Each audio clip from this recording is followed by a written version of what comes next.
Liam sat at the kitchen table, his fingers tiredly tapping the keys of his laptop.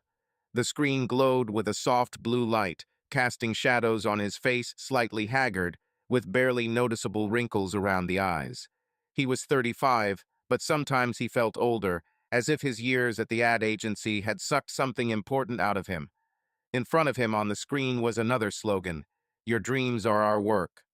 He snorted, leaned back in his chair, and rubbed his temples.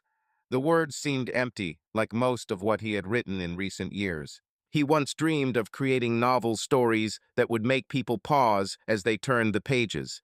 Now his talent was drowned in endless deadlines and edits from clients who didn't care about art. The kitchen was small but cozy. White cabinets with peeling paint, worn linoleum, and the smell of coffee that Liam had brewed an hour ago. There was a pot of basil on the windowsill, a gift from a colleague, which he watered more out of a sense of duty than love for plants. It was getting dark outside. The February evening shrouded the city in a gray haze, and somewhere in the distance cars were honking.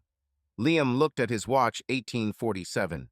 Time passed as slowly as molasses, but he knew that soon his peace would end.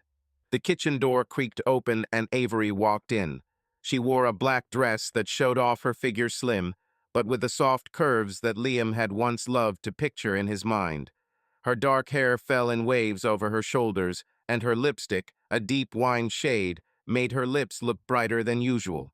She looked beautiful, too beautiful for an ordinary evening, and it pricked Liam somewhere inside. He noticed how she straightened a lock of hair, looking into the small mirror on the wall, and her movements were a little sharper than necessary. "We're late for the bar," she said, staring at her reflection. Her voice was melodic, but with a slight hint of irritation, as if Liam had already done something wrong, even though the evening had barely begun. She turned to him, crossing her arms over her chest, and her brown eyes, large, with long eyelashes, looked at him with a subtle reproach. Liam closed his laptop, a little louder than he intended, and stood up. "I'm almost done," he replied, trying to keep his tone neutral. He walked to the sink to rinse his mug, feeling her eyes boring into his back. Avery always knew how to be silent in a way that was louder than any words. Their marriage for 7 years now was a strange mixture of habit and understatement, like a book that was started to be read but never finished. Once upon a time, they could talk for hours. About her work in marketing, about his story ideas, about how they would buy a house in the country. Now their conversations were reduced to everyday trifles or silent reproaches. "You might want to hurry," she added, opening her purse and checking the contents. Phone, keys, lipstick. Her nails, painted dark blue, flashed in the lamplight, and Liam suddenly remembered how she once said that this color was her way of breaking out of the gray. He laughed then, but now this phrase seemed bitter to him. "I'm ready," he said, wiping his hands on a towel. He put on his jacket, a worn leather jacket that Avery had once called sexy, but had long since stopped noticing. Approaching her, he caught the light aroma of her perfume, something floral, with a hint of vanilla. The smell was familiar, but today it somehow seemed foreign. She looked at him, and for a second her face softened, as if she wanted to say something kind. But instead, she simply nodded and headed towards the door. Liam turned off the kitchen light, taking one last look at his laptop. The slogan was still running through his head, taunting him. "Your dreams are our job." Whose dreams? His own had been gathering dust somewhere in a drawer for a long time, drafts of stories, chapters that he had never shown to anyone, not even Avery. She once asked why he didn't write, and he joked, "Because advertising pays for our coffee." She laughed then, but since then she has not raised the topic again. He closed the apartment door, and the sound of the lock echoed in the empty corridor. Avery was already walking down the stairs, her heels clicking on the steps. Liam took a deep breath of the cold air of the entrance, trying to push away the heaviness that had settled on his chest. The evening was just beginning, and he hoped that a bar, friends, and a couple of glasses of beer would help him forget about what he felt more and more often. That his and Avery's lives, like two parallel lines, no longer intersected as much as before. Liam turned the key in the ignition, and the old Ford came to life with a slight purr. The car was far from new. It was bought back in the days when she and Avery had just gotten married and were making plans for the future.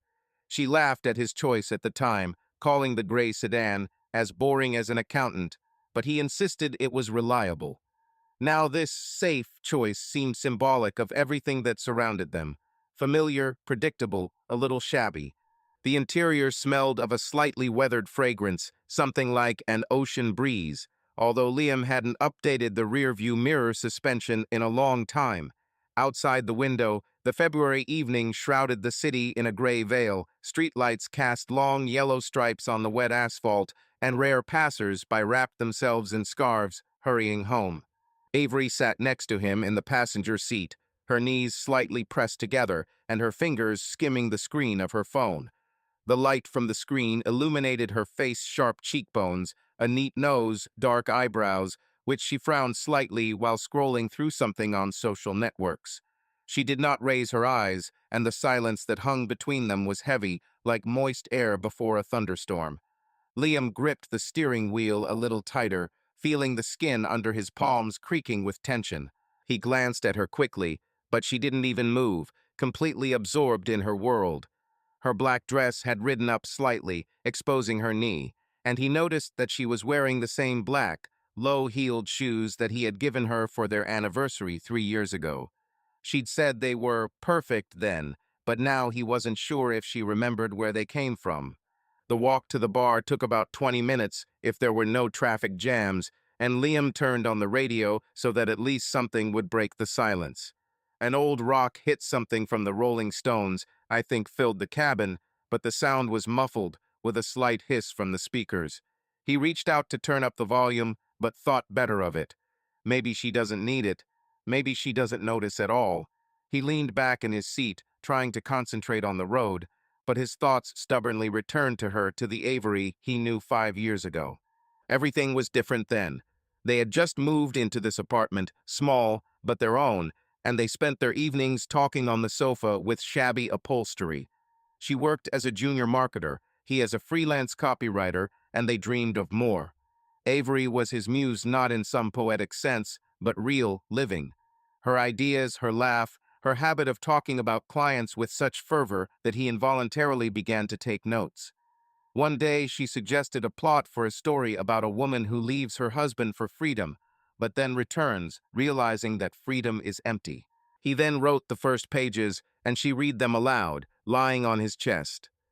"You're a genius, Liam," she said, and he believed it. Somewhere in a box under the bed, that sketch still lay, yellowed and forgotten. Now she was silent more often, or complained. "I've lost myself," she said one day a couple of months ago, standing in front of the bathroom mirror. Her voice was shaking, and Liam didn't know what to answer. He muttered something like, "You're still beautiful," but she just rolled her eyes and went to bed.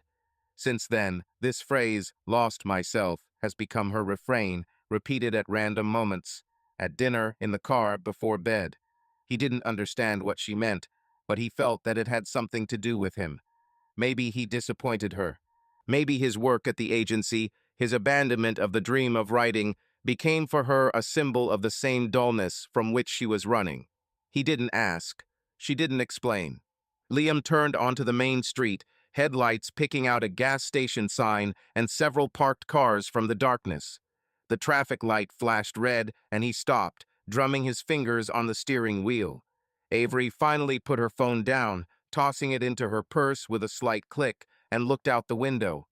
Her profile was sharp against the glass, and Liam suddenly remembered how once, before the wedding, they were driving to the lake, and she sang to the radio the whole way out of tune, but so infectiously that he laughed until he cried.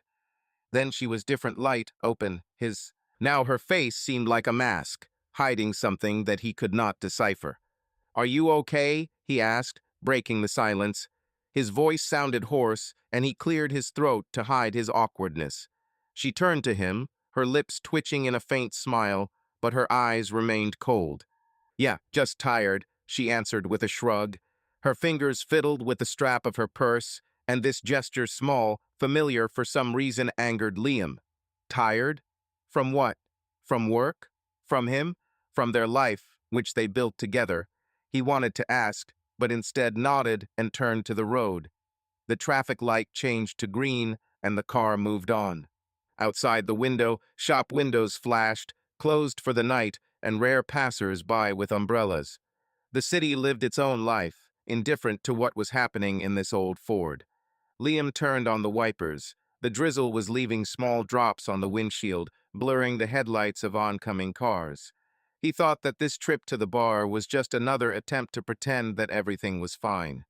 They were going to friends, to noise, to laughter, for the sake of appearance. For someone else, Caitlin, or Josh, or someone else to fill the void they themselves couldn't explain. Avery picked up the phone again, and her face lit up blue. She typed something, chuckled briefly, and put it back. Liam didn't ask what it was. He didn't want to know. Instead, he focused on the road, the soft sound of tires on wet asphalt, the rhythm of the windshield wipers that sounded like a heartbeat. The turn to the bar appeared ahead. Neon lights were already blinking in the distance, promising warmth and a hubbub of voices. He slowed down, feeling the tension in his chest growing. It was an ordinary evening, one of many, but something about it, in her silence, in his own thoughts, seemed wrong, like a melody played in the wrong key. They pulled into the parking lot, and Liam turned off the engine. Silence returned, amplified by the sound of drops hitting the roof. Avery opened the door, cold air rushed into the cabin, and she walked out without saying a word. Liam looked after her at her silhouette dissolving in the twilight and felt a strange premonition that he could not name. He got out of the car, slammed the door, and followed her, clutching the keys in his pocket so tightly that they dug into his palm. Liam pushed open the bar's glass door and was greeted by a soft hum of voices, muffled by the elegant acoustics of the room. The Velvet Haven, as the place was called, was not just a bar, but a corner of luxury in the heart of the city. The interior was striking with its restrained chic: dark blue velvet sofas along the walls, a marble counter with backlighting, from which the light flowed like liquid gold, and crystal chandeliers hanging from the ceiling, reflecting soft reflections on the polished parquet floor. An unobtrusive jazz melody flowed from hidden speakers, the saxophone smoothly intertwined with the piano, creating an atmosphere of sophistication. The air was filled with the aroma of expensive perfume, mixed with subtle notes of aged whiskey and freshly cut flowers that stood in vases on every table. Avery came in next, her heels clicking softly on the smooth floor, and she confidently walked towards the table in the corner where their group had already settled down. Liam paused at the entrance, shaking raindrops from his jacket, and looked around the hall. The bar was full, but the crowd here was different from the usual places. Men in fitted jackets discussed something over cocktails. Women in designer dresses laughed, holding martini glasses, and at the counter a couple of businessmen had a quiet conversation, tapping gold cufflinks on the table. It was their new ritual to meet once a month here in an establishment that Avery had once called worthy of their level. Liam didn't argue, although sometimes he felt out of place among this polished crowd. He approached the table, where friends were already exchanging jokes, their voices drowned in the general noise, but remained just as familiar. Caitlin noticed him first, a petite blonde with perfect hair and drop earrings. Today they were elegant drops with diamonds that sparkled in the light of the chandeliers. She was just over 30, she taught at a private school and loved to emphasize her status with expensive accessories. "Liam, you're late as always," she said with a smile, raising her glass of pink champagne. Next to her sat Josh, her husband, tall, with a neatly trimmed beard and a relaxed smile. He owned a small premium auto repair shop, and today he had traded in his regular t-shirt for a dark shirt with the sleeves rolled up, making him look a little less like a mechanic and a little more like a regular at these places. Maddie, Avery's friend from college, sat down at the table. Curvy, with dark curls pulled back into an elegant bun, she worked at an insurance company and loved to discuss social gossip. Her low-cut dark green dress matched perfectly with her gold necklace, and she was already whispering something to Caitlin, showing her phone screen. Sitting opposite her was Zach, a thin programmer with glasses with thin metal frames, which he adjusted every now and then. He worked at an IT startup and, despite his modest appearance, earned enough to feel comfortable there. "Liam, "You look like you just signed $1 million contract," he joked, and the group laughed, although Liam detected a hint of irony in his tone. Liam sat down on a soft velvet chair, and the waiter, a young guy in a black vest with an embroidered bar logo, immediately handed him a glass of light craft beer, brewed somewhere in a local brewery. The glass was cold, with a thin layer of condensation, and Liam took a sip, enjoying the soft bitterness with a hint of citrus. The tension that was pressing on him in the car began to dissolve in this atmosphere, in the rustle of expensive fabrics, the clink of glasses, and unobtrusive jazz. He leaned back, listening to Josh talk about a client who demanded his Porsche be fixed in an hour, and allowed himself to relax, although something elusive was still smoldering somewhere inside. Avery sat opposite, and here, under the soft light, she seemed even brighter. Her black dress shimmered, emphasizing her graceful lines, and her eyes sparkled, reflecting the lights of the chandelier. She perked up, as always in company. Her voice became louder, her gestures more confident, and she leaned toward Caitlin and Maddie to exchange a few words. Her laugh, melodious and slightly hoarse, cut through the music, and Liam noticed how she smoothed her hair, running her hand through the waves, and then casually touched her glass of white wine Sauvignon Blanc, her favorite. She was in her element, and for a moment he remembered the first time he'd seen her in a place like this at her promotion party, when she'd shone like a star and he couldn't take his eyes off her. But now this radiance seemed to be directed somewhere past him. "Did you see what Linda posted?" Maddie asked, showing her phone. Avery leaned closer, her lips curling into a smile. "Seriously, she's with that banker again. He's as boring as a tax report," she replied, and the trio laughed, their voices merging into a light hum. Liam watched her, glass in hand, trying to figure out who she was talking about, but didn't interfere. This was her ritual friends, quick comments, a world in which he had long become a spectator. The conversation at the table flowed smoothly. Zach was talking about a new project, something about artificial intelligence. Josh was teasing, claiming that soon robots will be fixing cars, and Caitlin recalled how one of her students gave her a bracelet made of pasta, calling it high art. Liam listened, sipping his beer, feeling the warmth of the bar envelop him, softening his fatigue. These people, their voices, their habits were his anchor, a fulcrum in life, which sometimes seemed too shaky. And suddenly the glass door of the bar opened with a quiet clink. The sound was barely audible, but something in the movement attracted attention.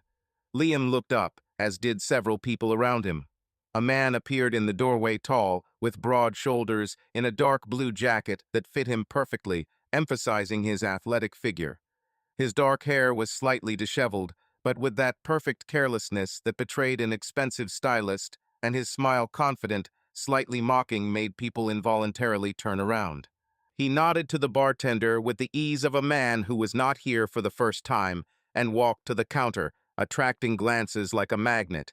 Liam didn't know him, but his posture, his demeanor, this jacket, everything screamed that he was not just a random guest. Avery noticed him first. Her head turned slightly, her eyes widened for a moment, and she froze, interrupting what Maddie was saying. Liam caught this shift, fleeting, but sharp, like a flash. She straightened up, her fingers squeezed her glass a little tighter, and something flashed across her face. Interest? Astonishment? He couldn't make it out. She looked at this man longer than she should have, and Liam felt something cold and unpleasant stir within him. He looked away after taking a sip of his beer and focused on Zach's voice, but the taste suddenly became stronger than he expected. The Velvet Haven bar hummed with its sophisticated life, like an expensive mechanism, where every sound, the clink of glasses, the rustle of silky fabrics, muffled laughter, merged into a harmonious symphony. Liam sat with his elbows on the soft back of the chair, spinning a glass of craft beer in his hands, watching the bubbles lazily rise to the surface. A jazz melody floated over the table, and the group of friends continued their usual hubbub. Josh was telling another story about a client who demanded that they fix their car without touching it, and his loud laugh echoed across the table, causing Caitlin to roll her eyes in mock irritation. Liam smiled at the corner of his lips, but his thoughts were somewhere far away in that gray silence of the car, in Avery's cold gaze, which he still could not forget. At this moment, the man at the counter, the same one who entered with such confidence, turned slightly, and his gaze slid across the hall. Liam noticed this by chance, looking up from his glass, and their gazes crossed for a split second. His eyes were dark, with a slight squint, like those of a man accustomed to assessing everything around him in one movement. He stood casually leaning on the marble counter, and the bartender was already handing him a glass of something dark whiskey, judging by the color in a heavy crystal glass. His jacket, dark blue with perfect seams, opened slightly to reveal a crisp white shirt, and Liam suddenly thought that this guy looked like he had just stepped out of a magazine photo shoot. "This is Kyle Hartman," Maddie said suddenly, her voice dropping to a stage whisper, although there was open curiosity in her tone. She leaned closer to the table, her dark locks swaying, and cast a quick glance towards the counter. Liam frowned, trying to remember where he'd heard the name, but Maddie had already turned to Caitlin, continuing, "The same startup owner. Well, who is this? What's his name? Launched an investment app. They wrote about him in Forbes last month. They say he raised millions in 6 months." "Seriously?" Josh whistled, leaning back in his chair and stretching his long legs under the table. His eyebrows rose, and he glanced at Kyle with a slight mixture of respect and mockery. "Well, he looks like he's already bought himself an island somewhere in the Caribbean." Caitlin giggled, nudging her husband with her elbow, but her eyes also slid to the counter, lingering there a little longer than necessary. Zach adjusted his glasses and added dryly, "If you believe the rumors, his startup is now valued at $500 million. Although I wouldn't trust this news 100%, half of these stories are exaggerated for PR. He shrugged, but there was a hint of envy in his voice that he tried to hide behind his usual skepticism. Liam listened to them with half an ear, but the words of his friends millions, Forbes, $500 million settled in his mind like a heavy weight. He looked back at Kyle. He was now talking to the bartender, tilting his head slightly, and his smile snow-white, confident, seemed so natural, as if he had been born with it. Liam suddenly felt small, gray, unnoticeable. His leather jacket, frayed at the elbows, his work at an advertising agency where he wrote slogans for toothpaste and car dealerships. His life, all of this looked dull next to this Kyle, like an old photograph faded in the sun. He squeezed the glass a little tighter, feeling the coldness of the glass under his fingers, and took a sip to push the feeling away, but it only sank deeper into his chest. Avery, sitting across from him, was also looking at Kyle. Her glance was not as quick and casual as the others. It lingered, absorbing the details, his posture, his movements, the way he casually straightened his hair. She suddenly straightened up, put down her glass of wine, and turned to Maddie with a slight smile that did not reach her eyes. "He's really impressive," she said, her voice soft but carrying something more than mere curiosity. "You know, I read about him. He's not just a businessman, he seems to be from another world. You can't buy such charisma." Maddie immediately chimed in. "Oh yeah, they say he was at some gala in New York last week, and all the girls there were practically lining up to take pictures with him. He's like a magnet." She giggled, covering her mouth with her hand, and took another look at the counter. Caitlin nodded, adding, "Well, with his looks and money, I wouldn't be surprised either. He's literally a walking dream." Liam felt his cheeks tighten slightly. He tried to focus on the beer, the taste of hops and slight sourness, but Avery's words, "from another world," echoed in his head.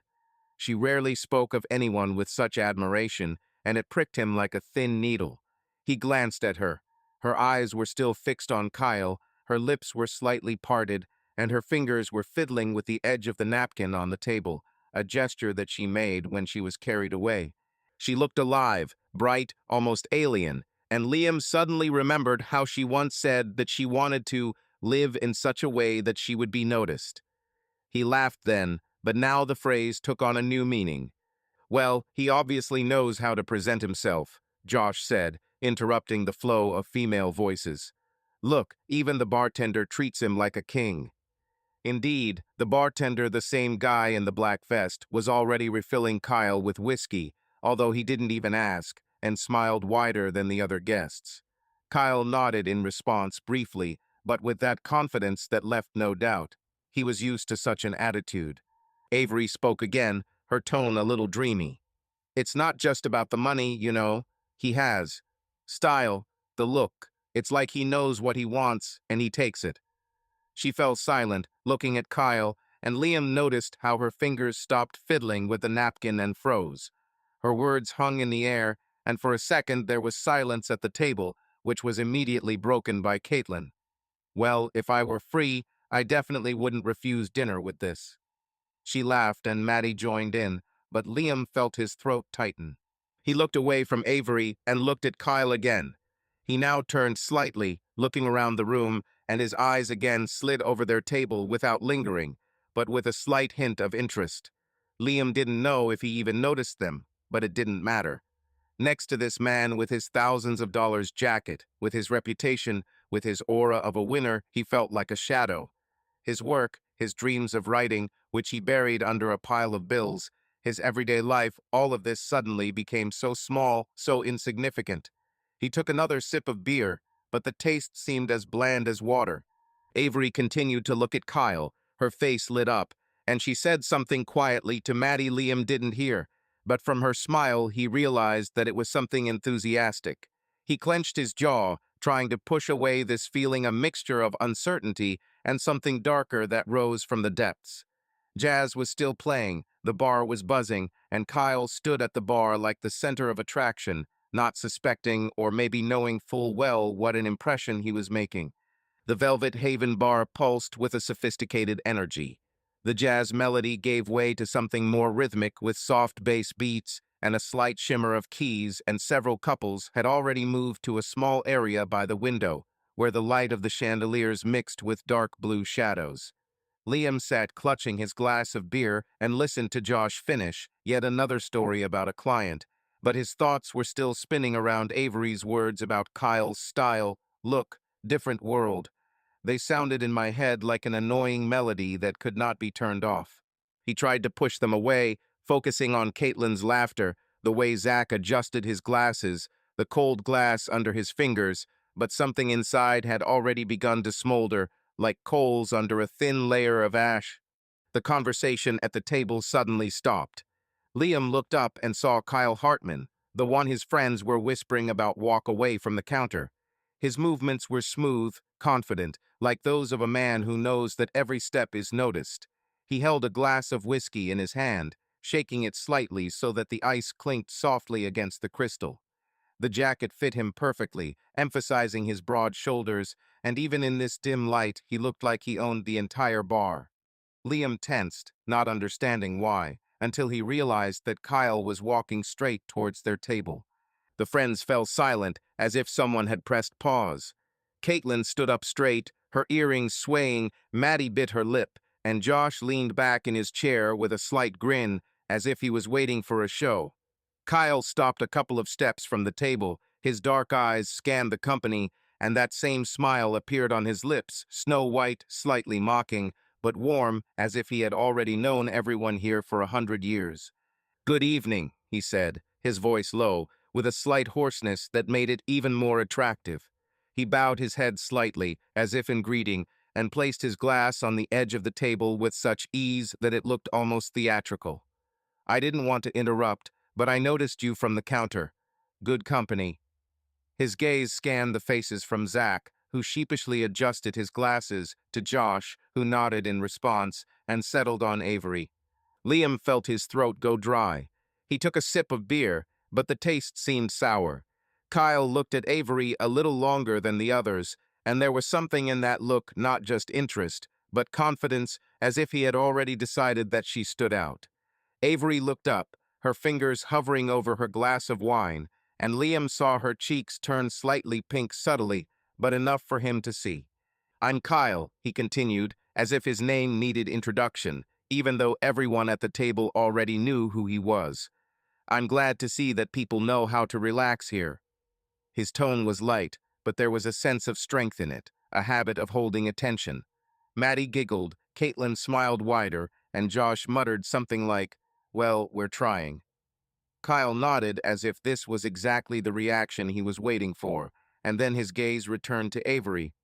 "Would you like to dance?" he asked, holding out his hand with the same ease with which he put down his glass.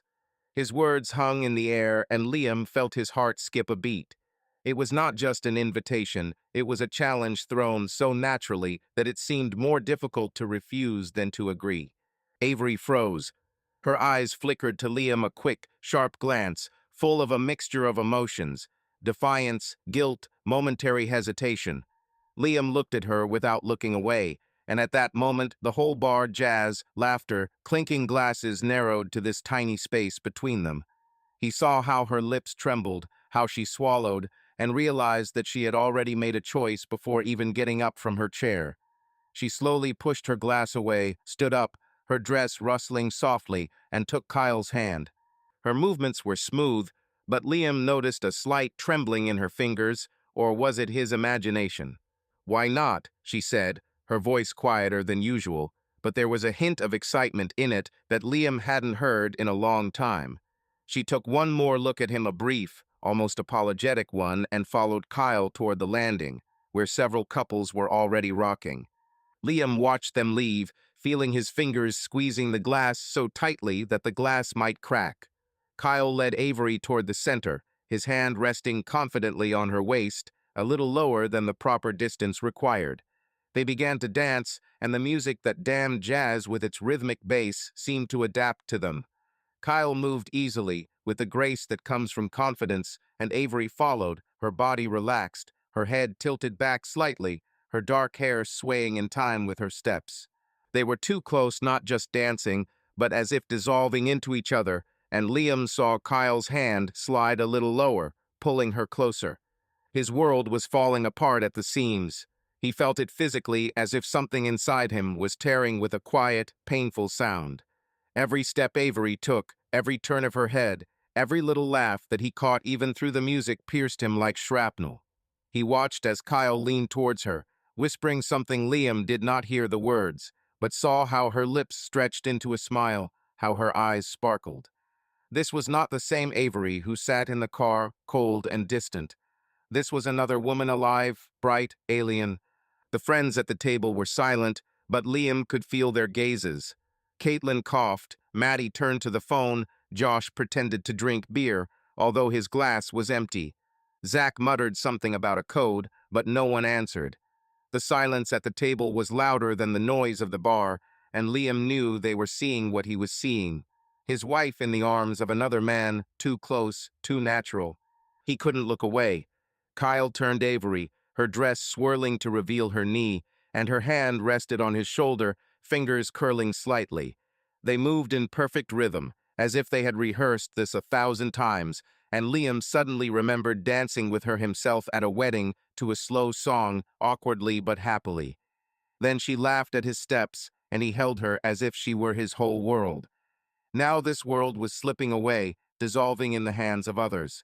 His chest tightened, and his breathing became heavy. He put the glass on the table, not noticing that the beer had spilled, and clenched his fists under the table. He wanted to get up, leave, shout anything to break this scene, but his legs seemed to be rooted to the floor. He watched as Kyle leaned closer, his lips almost touching her ear, and Avery laughed, quietly but so clearly that the sound pierced right through Liam. His world wasn't just cracking, it was collapsing, and he couldn't do anything about it. The ice in Liam's glass had long since melted, leaving the beer as warm and tasteless as his own thoughts. He didn't know how much time had passed, minutes, hours, ever since Avery left to dance with Kyle, but every step she took, every laugh she made was imprinted in his mind like blows of a hammer. He sat, staring at the wet ring that he left the glass on the table, and tried to find at least some point of support in this chaos. The friends around him were silent, their awkward glances and rare attempts to speak only emphasized the emptiness that was growing inside. He felt naked, exposed, and the feeling was worse than the pain. It was humiliating. There was a quiet rustle of fabric nearby, and Liam flinched, as if he had been pulled out of a dream. He looked up and saw a woman sitting down next to him, a stranger, whose presence had previously eluded him in this whirlpool of emotions. She was beautiful, but not flashily, but with that calm confidence that comes with experience. Her posture was impeccable, like a dancer's, and her brown hair fell in soft waves over her shoulders, lightly touching her dark red dress, which emphasized her figure without shouting about itself. Her eyes, warm, hazel-colored, looked at him with soft understanding, and in her hands she held a glass with a clear drink, with a slice of lime floating in it, glistening in the light of the chandeliers. "Hard to watch, huh?" she said, and her voice low, with a slight hoarseness cut through the noise of the bar like a ray of light. She nodded slightly towards the dancers, and Liam involuntarily followed her gaze. Avery was spinning in Kyle's arms, her dress flowing, and his hand lay on her waist. He quickly turned away, but the woman's words had already touched him like salt to a fresh wound. He wanted to snap back, to say that she had no right to interfere, but instead he just clenched his jaw and stared at his glass. She was not embarrassed by his silence. "I'm Scarlett," she continued, setting her glass down on the table with a light thud. Her movements were precise, but not abrupt, as if she was used to being listened to, even if she did not insist. "I didn't want to disturb your solitude, but you look like you're about to break this glass. Or yourself." There was a slight mockery in her tone, but not offensive, rather, an attempt to diffuse the air, which seemed to have become thick with his own thoughts. Liam finally looked at her, meeting her gaze. Her face was open, with fine lines around her eyes that showed she had laughed and cried in equal measure. She was probably in her early 30s, and there was a sense of history in her, not just her appearance, but something deeper. He nodded, briefly, almost mechanically, and muttered, "Liam." His voice sounded rougher than he intended, and he coughed to hide it. Scarlett smiled, her lips, touched by dark pink lipstick, stretched, revealing even teeth. "Nice to meet you, Liam," she said, and there was not a hint of falsehood in her words. She took a sip of her drink, a gin and tonic, judging by the lime and the ice clinked softly against the glass. "I know how you feel. I've seen it before. You sit, you look, and it seems that the whole world narrows down to what's happening there." She nodded again towards the dancers. Her gaze was calm, but something personal was read in it. "What are you talking about?" Liam asked, although the answer was obvious. His eyes involuntarily darted to Avery. Kyle leaned towards her, whispering something, and she laughed, throwing her head back. This sound pierced right through him, and he quickly looked away, feeling how everything inside was shrinking. Scarlett noticed this, but her face remained soft. "About what it looks like," she said, her voice becoming a little quieter. "I experienced a similar thing. My husband, ex-husband, once danced like that with someone else. Right in front of me. I thought it was nonsense, just a moment. But then it turned out that it was not just a moment." She fell silent, looking into her glass, and her fingers lightly squeezed the glass. There was no self-pity in her words, just a fact, spoken with the confidence that comes after pain. Liam looked at her, feeling her story tug at something in him, something he didn't want to touch. He didn't want her pity, didn't want to talk about it, but her calmness, her directness held him like an anchor. "I don't need to discuss this," he said, his voice harsh, but she didn't flinch. "I'm not asking," she replied, her tone remaining soft. "I'm just saying that I understand. It was 5 years ago. He left for her, and I stayed. I thought I wouldn't survive, but here I am. And you'll be fine too if you have to." She smiled, and there was something strong, almost infectious, in that smile. "In the meantime, maybe we'll have a drink. It won't save us, but it will give us a break." She raised her glass, tilting it slightly towards him, and there was a slight challenge in her eyes. Liam hesitated. His gaze slid back to Avery. She was still dancing. Her hand was on Kyle's shoulder, and his fingers were slightly squeezing her waist. This image cut him like a knife, and he looked away, feeling anger and pain mixing inside. He didn't want to drink with this woman, didn't want her stories, her understanding. But her words, "You'll be fine too," hit him like a weak ray of light in the dark. Maybe she's right. Maybe one sip will really help. He looked at his glass. The beer had fizzled out, leaving a cloudy sediment. Then he turned his gaze to Scarlett. Her warm eyes still looked at him, without pressure, without judgment. He swallowed, feeling his throat tighten, and slowly raised his glass. His hand trembled slightly, but he hid it with a movement. "Okay," he said quietly, almost in a whisper. "Let's have a drink." Scarlett nodded, her smile brightening a little, and she clinked glasses with him, the crystal clinking against the glass. Liam took a sip, feeling the cold bitterness flow down, but it didn't drown out the noise in his head. Avery's laughter, the image of her in someone else's arms. Scarlett sat next to him, her presence warm but distant, like a beacon in the fog that he could not yet reach.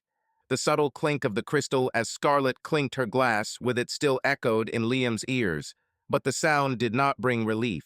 He sat, clutching the cold glass, and watched as the last drops of beer rolled down the inner wall, leaving cloudy traces. The jazz in The Velvet Haven was playing louder, the saxophone was blasting out high notes that hurt the ears, and the light from the chandeliers was reflected in the polished floor, creating the illusion of endless movement. But to Liam it was all just noise, a background to what was happening on the dance floor. Avery was still there, in Kyle's arms, her laughter cutting through the music like sharp needles, stabbing straight into his chest. He didn't look at her, he couldn't look anymore, but he felt her presence like a heavy weight pressing on his shoulders. Scarlett sat next to him, her warm hazel eyes watching him with gentle urgency. She had just finished her story about her husband's betrayal, about the pain, about how she survived, and her words still hung in the air, like smoke from an expensive cigar. Liam felt their weight, their truth, but they didn't soothe, they burned. She leaned a little closer, her elbow touching the edge of the table, and her voice became quieter, almost intimate. "You know, sometimes you just need to give yourself a break. Don't think, don't look." She paused, as if giving him a chance to answer, but he remained silent, staring into his empty glass, as if he could find the answer there. Her hand, thin, with a neat maroon manicure, slowly rested on his shoulder. It was a light touch, warm, but not intrusive, as if she wanted to convey to him some of her calmness. Liam tensed, his muscles hardened under her fingers, and he felt something explode inside him, not anger, not pain, but a mixture of everything at once, a storm that he could no longer contain. Her gesture was kind, sincere, but it felt like another reminder that he had lost control of himself, of his life, of Avery. He raised his head sharply, meeting her gaze, and saw surprise mixed with understanding in her eyes. "No," he said, his voice hoarse, almost foreign. He shook his head, slowly but firmly, as if this gesture could shake everything off him, her hand, her words, her sympathy. "I won't become what she sees me as." The words came out on their own, sharp and heavy, like stones falling into water. He didn't explain what he meant, but Scarlett didn't ask. Her hand paused on his shoulder and then slowly slid away, leaving behind only a faint trace of warmth. Liam stood up. The chair creaked on the parquet, and the sound seemed louder to him than the music. He didn't look at her, didn't look at his friends who were sitting at the table, pretending not to notice anything. His gaze was directed somewhere forward into the void, where there was neither Avery, nor Kyle, nor this damned bar. A storm was raging inside him, anger, shame, despair, everything mixed into one tangle that he could not untangle. He felt his heart pounding, his blood pounding in his temples, but outwardly he remained cold, almost mechanical. He won't let them see how much he hurts. Not for her, not for Scarlett, not for anyone. Scarlett said something quietly, almost in a whisper, but he did not hear. Maybe it was "stay" or "take your time," but he had already turned his back. His steps were fast, sharp, as if he was running from something that still wouldn't let go. He made his way through the crowd, past men in expensive suits, past women with martinis, past waiters deftly balancing trays. Someone called out to him, "Josh," I think, but Liam didn't stop. He pushed open the glass door, and the cold February air hit his face, jerking him out of the warm cocoon of the bar. The parking lot was almost empty. Only a few cars gleamed under the streetlights, covered in a thin layer of drizzle. His Ford stood in the far corner, gray and inconspicuous like himself. Liam pulled the keys out of his pocket, his fingers trembling, and he cursed under his breath as the key nearly fell onto the wet asphalt.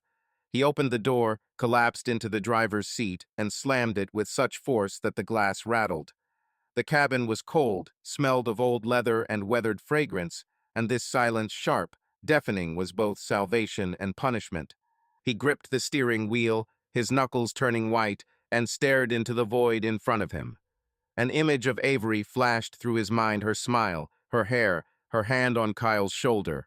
He saw it as clearly as if she was standing in front of him, and it was unbearable. He hit the steering wheel with his fist, once, then again, and the sound of dull impacts echoed in the car. His breathing became ragged, his chest was constricting as if someone was squeezing the air out of him. He didn't know what he felt more, rage or pain, but he knew he couldn't stay. He cannot watch how she dances with him, how she laughs, how she dissolves in this alien world where he has no place. Liam put the key in the ignition, the engine purred, and the headlights illuminated the wet asphalt, turning the raindrops into tiny diamonds. He took one last look at the bar silhouettes. Light, movement could be seen through the glass doors, but he did not look for her. He left her there, with Kyle, with this life she seemed to choose. The car started moving, the tires rustled through the puddles, and he drove out onto the road, feeling like the storm inside him was not abating, but was only gaining strength. The road home was familiar, but today it seemed endless. Lanterns flashed outside the window, their yellow light blurred in raindrops, and the radio was silent. He didn't turn it on. He didn't want to hear anything. His thoughts were spinning like a whirlwind. Scarlet with her warm eyes, her hand on his shoulder, her words, "You can handle it." She wanted to help, but he couldn't accept it. Not now. He won't become what Avery seems to think he is: weak, broken, ready to drown his pain in someone else's sympathy or in a glass. He gripped the steering wheel tighter, his fingers aching, but he didn't let go. The city went back, houses and streets merged into a gray stripe, and Liam drove, not knowing what awaited him at home: silence, emptiness, loneliness. But it was better than the bar, than her laughter, than the feeling that he was no longer needed. He left Avery there, with Kyle, with her choice, and the thought burned like hot coal, but he didn't turn back. The apartment door slammed shut behind Liam with a thud, the sound echoing down the dark hallway like a gunshot in the void. He froze on the threshold, his fingers were still clutching the keys, the cold metal dug into his palm, but he did not notice it. Silence fell upon him, heavy and sticky, like the February dampness that seeped through the old windows. He flicked the switch, and the dim light from the overhead lamp illuminated a familiar space, a narrow hallway with threadbare carpet, a coat rack containing his jacket, and her coat that hung there as a silent reminder of her. Liam threw the keys onto the shelf by the entrance. They jingled as they hit the wood, a sound that seemed too loud to him in the dead silence.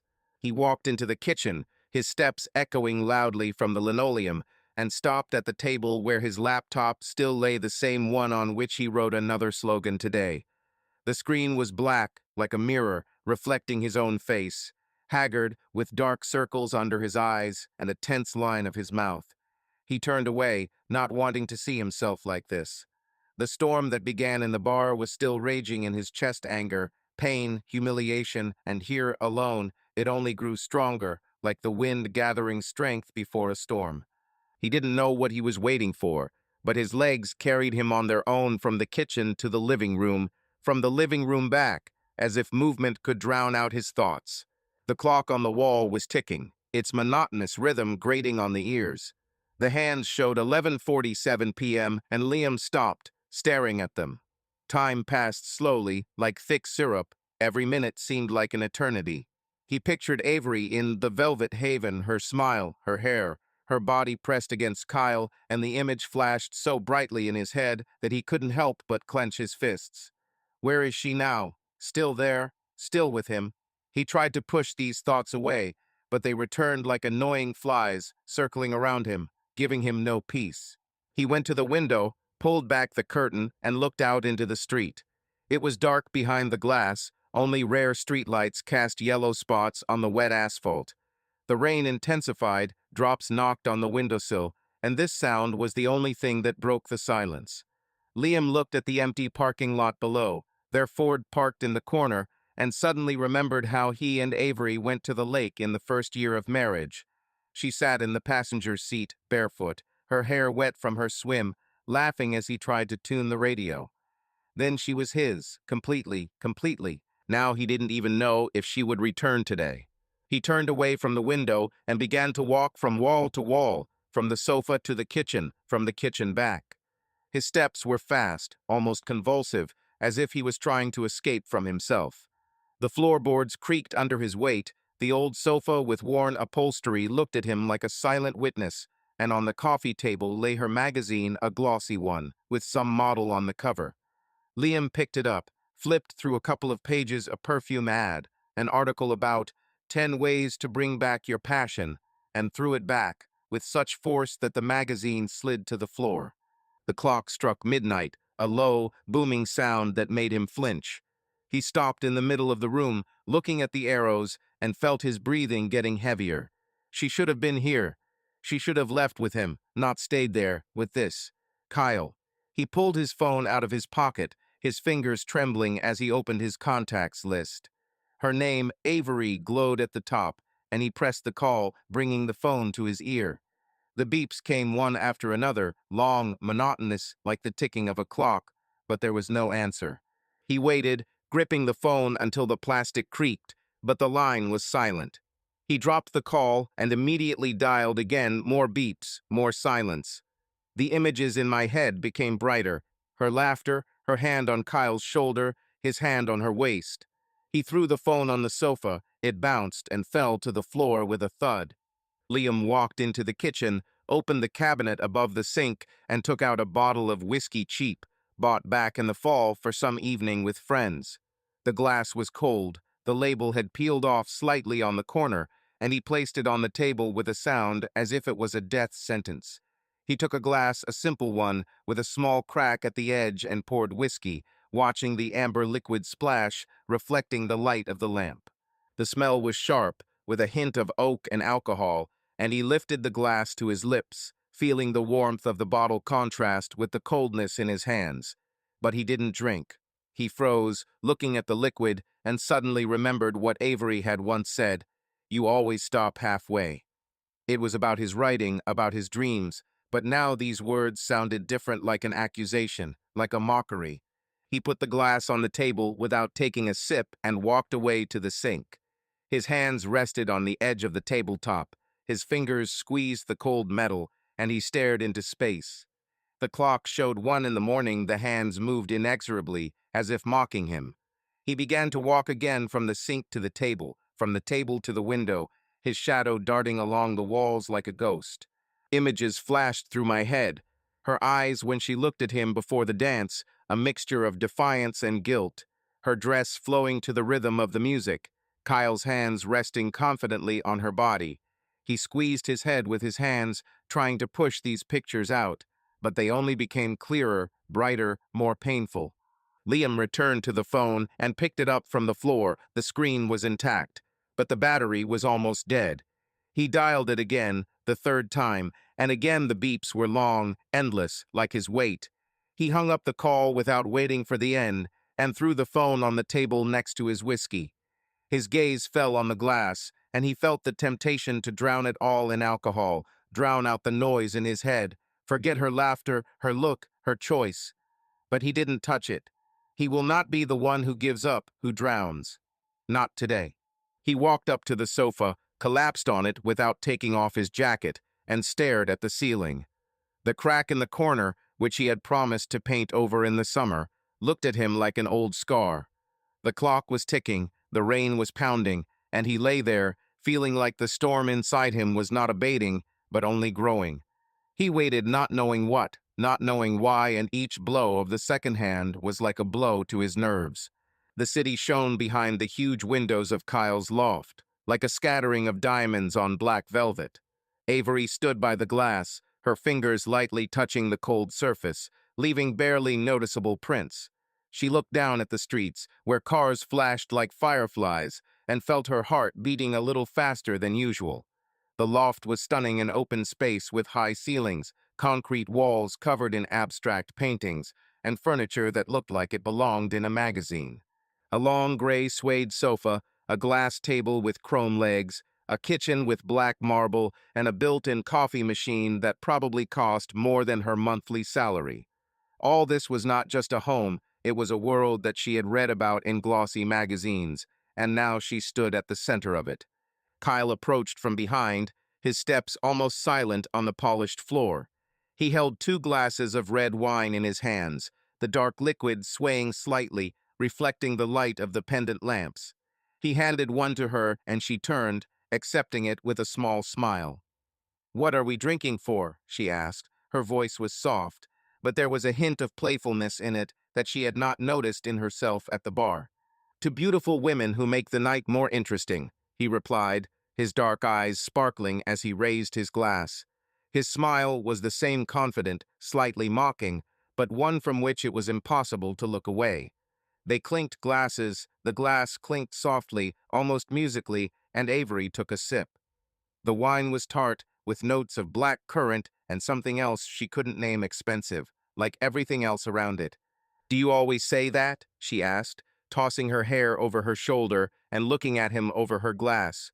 Her dress rustled slightly as she moved, and she suddenly felt alive, bright, as if the light of this loft was penetrating her. "Only when it's true," Kyle said, setting his glass down on the table and moving closer. He stopped a step away from her, his presence almost tangible, a mixture of the scent of his cologne, something woody and sharp, and the confidence that surrounded him like an aura. "You're not one of those who believes in coincidences, are you? We didn't just end up here." Avery laughed, short but sincere. "Do you think it was fate that brought me to your loft?" she asked, raising an eyebrow. Her tone was light, but something stirred inside his words touched her, made her feel special. "Fate, luck, whatever you want to call it," he said, shrugging his shoulders, but his gaze did not leave her. "I saw you in a bar and realized that you are not like everyone else. You have a spark. Most people lose it, but you don't." He leaned a little closer, and she felt the warmth of his breath, the light smell of wine. "You don't know me at all," she replied, but her voice became quieter, almost a whisper. She took another sip, feeling the warmth spreading through her body, and looked at him, at his cheekbones, at the line of his lips, at the way he looked at her, as if she were the only one in this huge world. "I know enough," Kyle said, his tone becoming more serious. "You are here with me and not there with them. This already says a lot." He took her glass from her hands, placed it next to his, and stepped even closer. Her heart jumped, but she didn't pull away. His fingers touched her arm with a light, almost weightless movement, and she felt goosebumps run across her skin. "Are you always this straight?" she asked, trying to keep her voice light, but her breathing was already becoming unsteady. "Why waste time?" he answered, and his hand slid to her waist, gently but confidently pulling her towards him. "Life is short, Avery. I take what I want, and now I want you." His words were like an electric shock, and she did not resist when he leaned down and kissed her slowly, deeply, with a confidence that left her no choice. They kissed by the window, then by the sofa, her hands tangled in his hair and his in the folds of her dress. "Come on," he whispered, breaking away from her, and led her through the loft to the glass doors that overlooked the small pool on the terrace. The water glistened under the moonlight, surrounded by dark tiles and the soft glow of hidden lamps. "Take off your dress," he said, his voice low and lightly commanding, and she laughed, feeling the wine and his gaze turning her head. "Are you serious?" she asked, but was already unzipping, letting the dress fall to the floor. Her skin was covered with goosebumps from the night air, but she stepped towards the pool, looking at him with challenge. "What do you think?" he replied, throwing off his jacket and shirt. His body was toned, with clear muscle lines. He approached her, took her hand, and led her to the water. They went into the pool naked. The water was warm and enveloping, and Avery laughed as he wrapped his arms around her, holding her close. "You're crazy," she said, her voice shaking with laughter and excitement. "And you are a star," he answered, kissing her neck, her shoulders, his hands sliding over her body under the water. "You should be here with me in this world." They swam, laughed, kissed, and the night became theirs, passionate, wild, full of movement and heat. The water splashed around them, the city looked down on them, and Avery felt like a queen whose crown shone brighter than all the stars. They climbed out of the pool, wet and shivering, and he wrapped her in a large towel, leading her to the sofa. "You're incredible," he said, pouring more wine and sitting down next to her. "You know, I'm used to people who want something from me: money, connections, attention. But you're different." "Do you really think so?" she asked. Her voice became quieter, and she looked at him, feeling the warmth of his words mixing with the coldness on her skin. "Yes," he said, leaning towards her. "You don't ask, you take, and I want to give you more." He kissed her again, and the night continued on the sofa, on the floor, in the bedroom with a huge bed and a view of the city. Passion captured her. She dissolved in him, in his words, in his hands, and his every whisper, "You are mine. You are special," made her higher, brighter, stronger. But as the first rays of dawn broke through the windows, Avery woke up on rumpled sheets, alone. She lay looking at the ceiling and felt emptiness, cold, ringing, like an echo in an empty room. The night had been magical, but now it seemed distant, like a dream that could not be held. Kyle came in, already dressed in a fresh shirt and jeans, with a cup of coffee in his hand. "Good morning," he said, his smile still the same, but now there was something businesslike in it. "Good," she replied, sitting up and pulling the sheet over herself. Her voice was hoarse, and she suddenly felt naked not only physically, but also inside. "Did you sleep well?" he asked, putting the coffee on the cabinet and looking at her with a slight squint. "Yeah, I guess," she said, trying to smile, but her lips were trembling. "It was incredible." "Good to hear," he replied, sitting down on the edge of the bed. "You know, I thought that you deserve more than just a night. There are gifts waiting for you in the living room. You'll see when you're ready."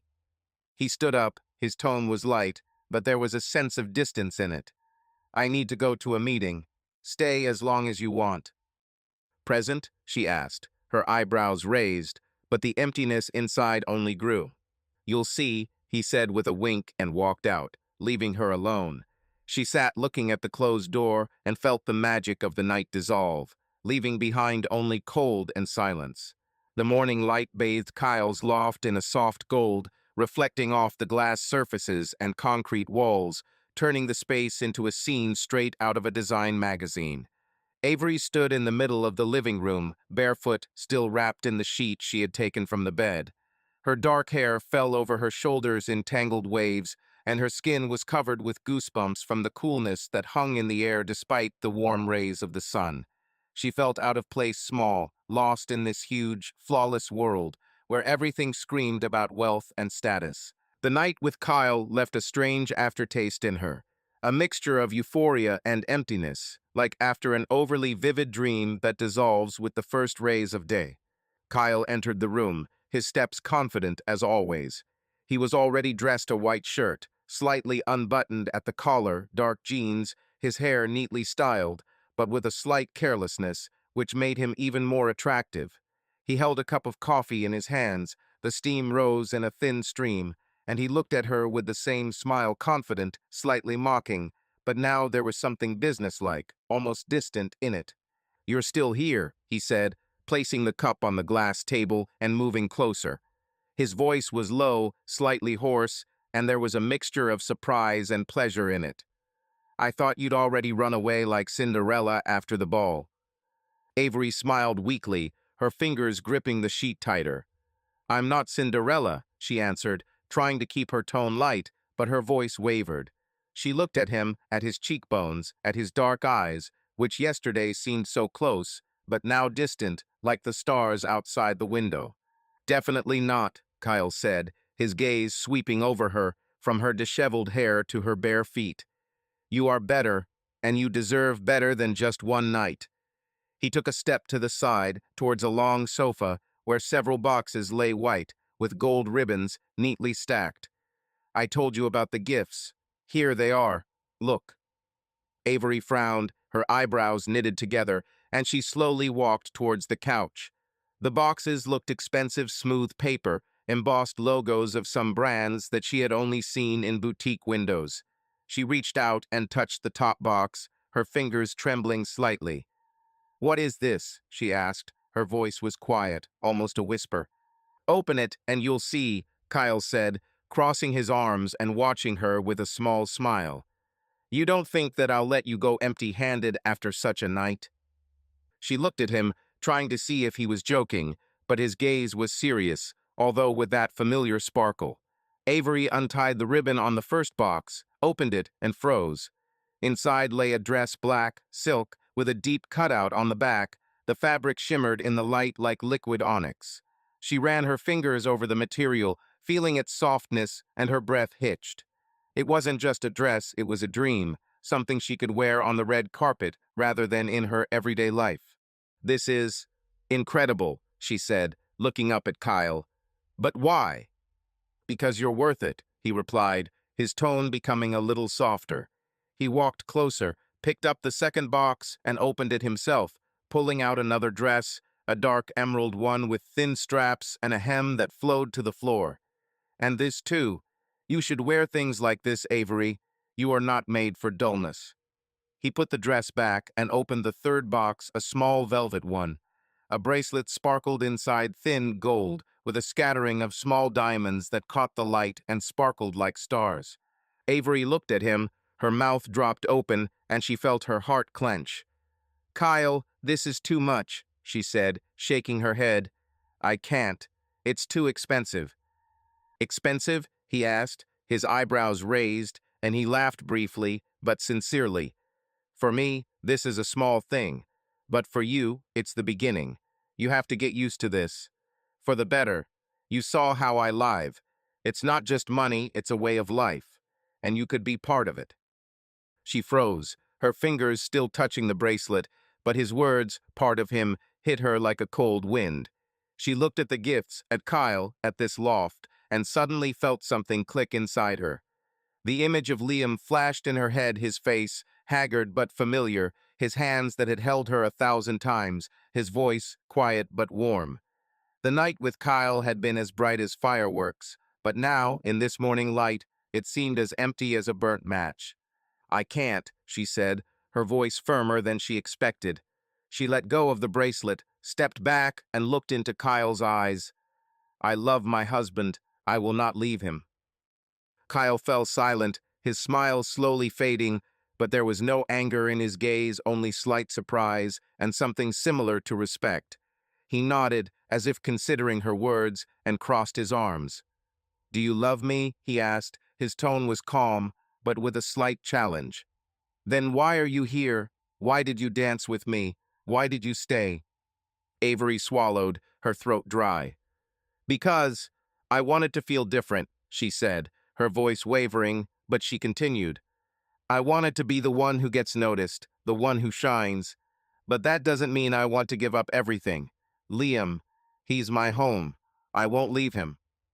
Kyle looked at her for a long time, his eyes narrowed, as if he was trying to figure her out like a puzzle. Then he smiled, not that wide, confident smile, but something more restrained. You're interesting, he said, shaking his head. Most would not refuse, but okay, your choice. He took a step towards the boxes, closed them one by one, and pushed them towards her. Take the gifts anyway. They are yours. Wear them, don't wear them, I don't care. But they are yours. I don't want to, she began, but he interrupted her by raising his hand. Take it, he said, his voice becoming firmer. This is not charity, not a debt. This is just what I want to give you. And if you change your mind, if you realize that you deserve more than your home, I will be glad to lead you into a new way of life. You know where to find me. He picked up his cup of coffee, took a sip, and looked at it over the rim, his gaze calm but tenacious. This world is open to you, Avery. Just say the word. She was silent, her fingers clenching the sheet, and she felt her cheeks burning. The gifts lay in front of her dresses, a bracelet, the promise of something more, and they beckoned her like the lights of the city outside the window. But another feeling grew inside her, longing for Liam, for their small kitchen, for his quiet good night. She shook her head, took another step back, and said, Thanks, but no. Kyle shrugged, his smile returning, light and casual. As you wish, he said, turning to the window. The door is open when you want to leave, or stay. He turned away, looking out over the city, and Avery stood there, feeling her heart torn between what happened that night and what awaited her at home. The darkness in Liam's apartment was thick, almost tangible, broken only by the faint light of the streetlights that filtered through the cracks in the curtains. He was lying on the couch, still wearing his jacket, his breathing heavy and ragged, as if he had just run a mile. The clock on the wall ticked inexorably, its hands showing the beginning of the second hour of the morning, but time had lost its meaning for him.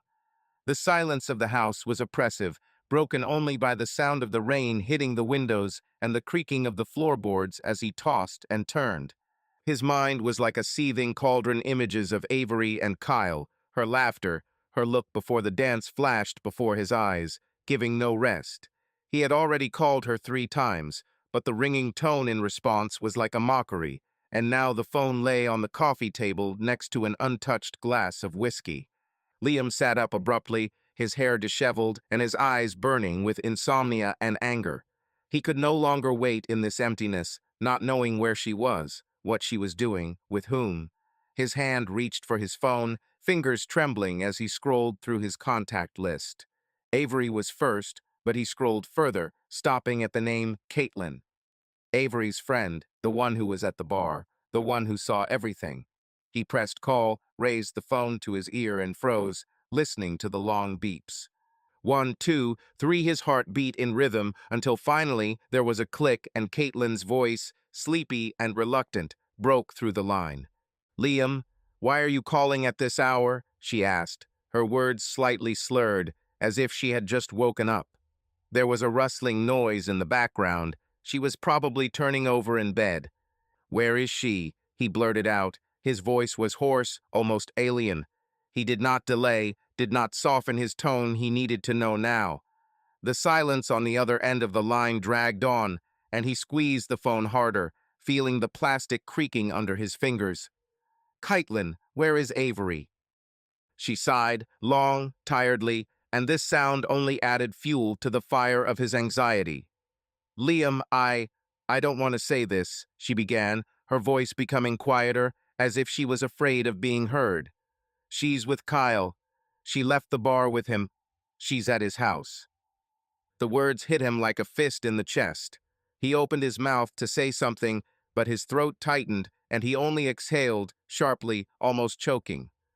"At his house?" he asked, his voice breaking into a scream, but he immediately lowered his tone, clenching his fists. "And what did she say? Did she even say anything?" Caitlin hesitated, her breathing becoming uneven. "She asked me to tell you something," she finally said, and there was an awkwardness in her tone, as if she herself did not believe what she was saying. "She said she loved you, that it didn't change anything, that she just— I don't know, Liam, she was drunk, I guess, but she asked me to say it." "Love me?" he shouted, his voice breaking into a hoarse roar. "She loves me, but she left him? Doesn't that change anything?" He jumped up from the sofa. His movements were sharp, almost convulsive, and he began to walk around the room like a hunted animal. The phone shook in his hand, and he slammed it against the wall with such force that it hit with a crack, bounced, and crashed to the floor, the screen cracking like the broken glass of his own world. "Damn it," he shouted, his voice echoing in the empty apartment, and he hit the wall with his fist, feeling the pain in his knuckles momentarily drown out the one that was tearing him apart inside. He stood, breathing heavily, looking at the phone lying on the floor, and felt tears burning his eyes, but he did not let them fall. "Loves me," he muttered. His voice became quieter, but there was so much poison in it that he did not recognize himself. He turned to the table where the glass of whiskey stood and in one motion grabbed it, bringing it to his lips. The liquid burned his throat, sharp, bitter, and he drank it all in one gulp, without stopping, feeling the warmth spreading through his chest, but not bringing relief. He took the bottle, poured more, and drank again quickly, greedily, as if the alcohol could erase her words, her laughter, her choices. Liam collapsed back onto the couch, the bottle still in his hand and the glass rolling across the floor, ringing like a bell. He looked at the ceiling, at that crack in the corner that he had never painted over, and his mind was spinning from anger to pain, from pain to despair. "He has it," he whispered to himself, his voice trembling, and he took another sip straight from the bottle, feeling the whiskey burn his lips. He has it, and I'm here. The images returned her dress flowing as she danced, Kyle's hands on her waist, her eyes sparkling with delight. He covered his face with his hands, trying to push them out, but they only grew brighter. He drank more, he didn't count how much.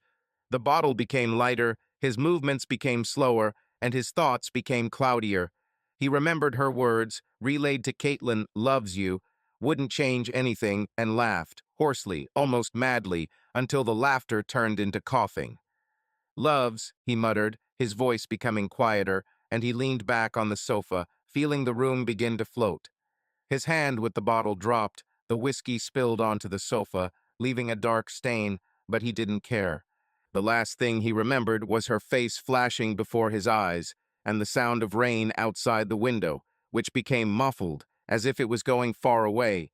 He didn't know how he fell asleep. The bottle fell out of his hands. His head fell back, and darkness finally covered him, heavy as a blanket, but without warmth. The morning came unnoticed, and he remained lying there, not remembering how he fell into this muddy, alcoholic dream, where her words still rang like mockery. Morning light filtered through the cracks in the curtains, casting long streaks across the living room floor where Liam lay on the couch. His head was pounding, there was a sour taste of whiskey in his mouth, and an empty bottle lay nearby, leaving a dark stain on the upholstery. He didn't remember how he fell asleep, but he woke up from the sound of the door opening sharp, unexpected, like a gunshot in silence. His body tensed, he sat up, wincing from the pain in his temples, and saw her. Avery stood in the doorway, disheveled, but with a smile that seemed out of place on this cold, gray morning. Her hair was tangled, her dress was slightly wrinkled, and in her hands she was holding several boxes, white, with gold ribbons neatly tied up, as if she had just returned from a holiday. "Liam," she said, her voice soft, almost joyful, and she stepped inside, closing the door with her foot. The boxes swayed slightly in her hands, and she placed them on the coffee table, next to the empty bottle. "I'm home." She looked at him, her eyes sparkling, and she smiled wider, as if she expected him to rush to her with a hug. Liam looked at her, his eyes clouded from the hangover and the anger that was starting to boil inside again. He slowly stood up, unsteadily, and took a step towards her, feeling the floor creaking under his feet. "At home?" he asked. His voice was hoarse, low, like a growl. "Are you serious? You leave with him, spend the night with him, and now you come back with gifts and this smile as if nothing happened." His hand pointed at the boxes, his fingers trembling, and he clenched them into a fist to hide it. Avery frowned, her smile faltering, but she quickly pulled herself together. "Liam, listen," she said, raising her hands as if she could stop him with words. "It's not what you think. I just needed to feel wanted. You don't understand how important this is. I didn't want to hurt you." She stepped closer, her voice softer, almost pleading, and she placed her hand on his shoulder. He threw her hand away, abruptly, as if her touch had burned him. "Desired," he shouted, his voice breaking into a scream, and he stepped back, almost tripping over the sofa. "You think I'll believe this nonsense? He bought you, Avery. He bought you like a cheap girl of easy virtue, with these dresses, these boxes, and you followed him like a dog on a leash." His words were poisonous. They came out of him like lava, and he saw her face turn pale, her eyes widen in shock. "Liam, don't say that," she screamed, her voice trembling, and she clenched her fists. "This is not a purchase. This is different. He made me feel special, alive. You don't understand how much I needed it. I was always just your wife, just Avery, and there I was someone more." She pointed at the boxes, her fingers trembling, and her voice became louder, almost hysterical. "I didn't sleep with him for things, if that's what you mean. I wanted that feeling. Special." Liam laughed, hoarsely, almost madly, and his eyes sparkled with anger. "You think I'll believe it? You left with him, stayed with him, and now you're standing here making excuses like I'm blind. You betrayed me, Avery. You betrayed us." His voice broke, and he slammed his fist on the table. The boxes jumped. One fell to the floor, the ribbon came undone, and a black silk dress slipped out of it, spreading across the linoleum like a dark stain. Avery stepped towards him, her eyes filled with tears, but he saw in them not only guilt, but also stubbornness. "I didn't want to lose you," she said, her voice quieter but shaking. "I just needed this, just once, to feel that I was still alive, that I could still be desired. I love you, Liam, I always have." She extended her hand, but he recoiled as if struck. "Do you love me?" he growled, his face contorted with rage. "You think love means leaving with someone else, leaving me here like an idiot while you have fun. You're lying, Avery. You're lying to yourself and to me." He turned, grabbed his jacket from the hanger, and his movements were sharp, almost convulsive. "I can't listen to this. I'm leaving." "Liam, wait!" she shouted, rushing after him. But he had already opened the door and stepped into the corridor. She grabbed his sleeve, but he pulled away, turned around, and looked at her. His eyes were cold, empty, as if there was nothing left in them of who he was. "Please don't go," she whispered, her voice breaking and tears rolling down her cheeks. He didn't answer. The door slammed behind him with such force that the glass in the windows rattled, and her cry, "Liam," was drowned out by this sound. He went down the stairs, his steps echoing loudly in the entrance, and went out into the street, where the cold air hit him in the face like a slap in the face. His chest was compressed, but among the anger and pain, something new began to break through relief, weak but palpable, like the first breath after a long suffocation. A few days later, Liam rented a small apartment on the outskirts of the city, a one-room apartment with bare walls and the smell of fresh paint. He moved his things there: a laptop, a couple of boxes of books, clothes, and filed for divorce. It was fast, almost mechanical. Filled out the forms, signed, sent. When the lawyer nodded to him and said that everything would be ready in a month, he felt the anger that was burning him inside mixed with something similar to freedom. He returned to the empty apartment, sat down at the table, and looked out the window, where the city lived its life, indifferent to his pain. Avery called every day, sometimes at night.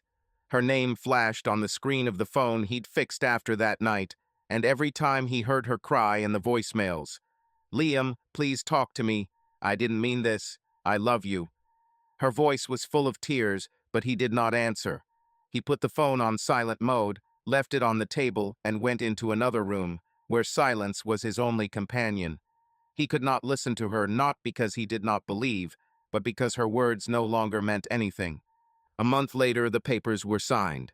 Their marriage officially ended. 7 years, hundreds of days, thousands of little things, everything fit into a few lines on the document. Liam received a copy in the mail, unfolded it, read it, and put it in his desk drawer, next to the drafts of his old stories. He stood at the window of his new apartment, looking at the gray sky, and felt his anger slowly subside, leaving behind an emptiness that he did not yet know how to fill. But somewhere in this emptiness there was relief, weak, but firm, like the first step on a new path. The silence in Liam's new apartment was not the same as in his old house with Avery, not cozy, not familiar, but cold, almost sterile.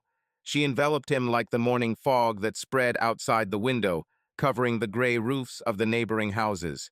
He'd been living here for 3 weeks, and the small space, one room with a narrow bed, a table by the window, and a kitchenette had become his sanctuary.